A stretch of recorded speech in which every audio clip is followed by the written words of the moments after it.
Muito obrigado, Sr. Presidente. Cumprimentar a Sra. Presidente da Associação Nacional de Municípios, os restantes membros da ANMP, os senhoras e os senhores deputados. Ouvindo a sua intervenção, Sra. Presidente, eu depois tentei jogar e parecia que não batia a bota com o perdigota com o parecer da ANMP e da razão pelo qual dá um parecer favorável a este orçamento, porque são tantas as reivindicações que não são cumpridas, que já vêm do passado, é verdade, como diz o PSD, mas isto significa que é mais do mesmo. O que vinha do passado é o que se mantém agora e pouca alteração existe. Mas num dia tão importante para a democracia, num Estado federalista, nós aqui não queremos ser federalistas. E eu queria lhe falar do seguinte: o relatório Draghi na União Europeia é claramente transparente em relação à importância da nova política de coesão da União Europeia, mas vai mais longe e, atualmente, o próprio governo português tem cedido à Comissão Europeia na questão de que, hoje em dia, Ursula von der Leyen considera que a aplicação do PRR deve passar a ser numa lógica de top-to-down, que a decisão deve ser na Comissão e que deixará de ser pelos Estados e inclusive pelas regiões ou os municípios. Felizmente nós cá temos o municipalismo e não a regionalização, pelo menos é esse o nosso posicionamento, e eu gostava de saber se se sente preocupada com esta nova forma apresentada numa altura que estamos a discutir o novo quadro financeiro plurianual e numa altura que estamos com a execução do PRR, ao mesmo tempo do PT 2030, com dificuldades acrescidas para os municípios para conseguirem contratar empresas e toda a forma que, inclusive, o Presidente do Comitê das Regiões tem alavancado a preocupação de não existir medidas equitativas e estarmos a tentar tratar por igual o que não é igual. Falando da questão da ERSAR, que acabou de referir, eu gostava de relembrar que, para além da questão da ERSAR, com a qual não foi pedido o parecer, que não era facultativo, é obrigatório. Não foi pedido o parecer à ANMP, que apesar de não ser vinculativo, deveria ter sido pedido. Não é a primeira vez que quer esta Casa, na gestão do governo do Partido Socialista, quer agora o próprio governo, por decreto, desconsidera por completo o poder local, desconsidera por completo a Associação Nacional de Municípios. Já tínhamos tido no passado, em relação à questão do Eurostat e da criação da GNUT, as nomenclaturas de unidade territorial, para a qual não houve pedido de parecer, e agora voltamos a não ter parecer, que era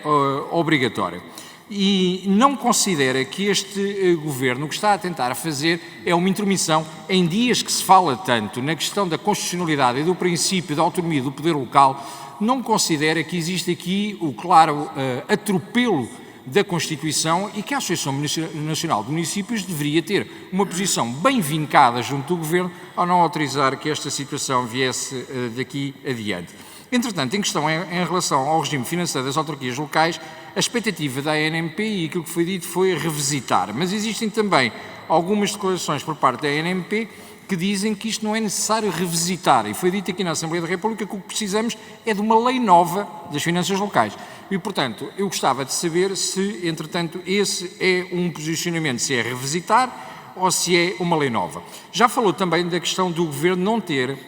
ativado novamente a Comissão de Acompanhamento da Descentralização, o que nos parece claramente uma vergonha ao final destes 7 meses, porque parece que esta questão da descentralização nós atribuímos as competências aos municípios, deixámos que os municípios fossem tarefeiros, e a pergunta que eu lhe deixo é se continuamos, tal como tivemos no passado, quando António Costa foi ao Congresso da Associação Nacional de Municípios e pressionou e disse que se não aceitassem, não tivessem a assunção de competências da descentralização na área da educação e da saúde, que possivelmente teríamos um problema com a do PRR. Se isto está a acontecer, esta pressão também é apresentada por parte do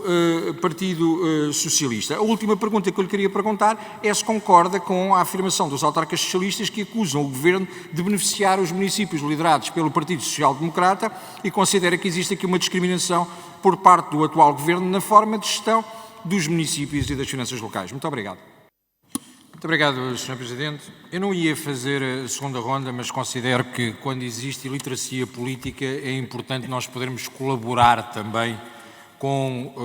os restantes membros deste Parlamento. E é de todo lamentar a Iniciativa Liberal e o Bloco de Esquerda, quando querem falar das propostas e trazer para aqui assuntos paralelos, e já que foi autorizado pelo Sr. Presidente trazer para aqui o assunto paralelo de Loures, eu tenho que obrigatoriamente dizer o seguinte, e vou falar por causa disso, porque foi aceito que fosse discutido no âmbito do Orçamento de Estado. A proposta do Chega de Loures, que foi apresentada por mim enquanto vereador, há uma coisa que eu percebo, que quer a Iniciativa Liberal não tem representatividade na Câmara, eventualmente só ouviu um trecho daquilo que era o vídeo, e o Bloco de Esquerda, também o próprio deputado Fábio Figueiredo, nunca apareceu num debate quando era candidato à Câmara Municipal e, portanto, é possível que não saiba sequer onde é que ficam as freguesias. Falemos então daquilo que está ali e de uma vez por todas para entender que estamos a falar de uma recomendação. E gostava de chamar a atenção, e aproveitando, eventualmente os seus deputados podem tirar notas, porque eu vi recentemente a Iniciativa Liberal numa Assembleia Municipal a defender que devia a Câmara Municipal retirar todos os apoios e nem mais um cêntimo, onde é que já ouvimos isto, para os bombeiros voluntários. Portanto, nem sequer fazem a ideia do que é que andam ali a fazer, nem sequer têm ideia do que é o poder local. Mas eu aproveito, e já que a senhora deputada Marina Leitão está a levantar o braço, para aconselhar e tirar umas notas. Quando dizem que é inconstitucional, 241 da Constituição da República Portuguesa, 1083 do Código Civil. Para além disso, peço ao seu autarca local para lhe fornecer o Regulamento Municipal de Habitação, que no seu artigo 54º, a linha L e a linha M, já prevê todas estas situações. Portanto, os senhores não sabem o que está a fazer e aquilo que está aqui a acontecer é claramente uma guerra partidária na qual os senhores não se deviam meter, porque politicamente e a nível local os senhores não sabem o que estão a falar, porque não conhecem as autarquias, não conhecem o poder local, e é triste numa audição com a Associação Nacional de Municípios não virem pelo menos fundamentados com aquilo que é a autonomia do poder local e respeitarem pelo menos isso dentro da Assembleia da República, coisa que não sabem fazer.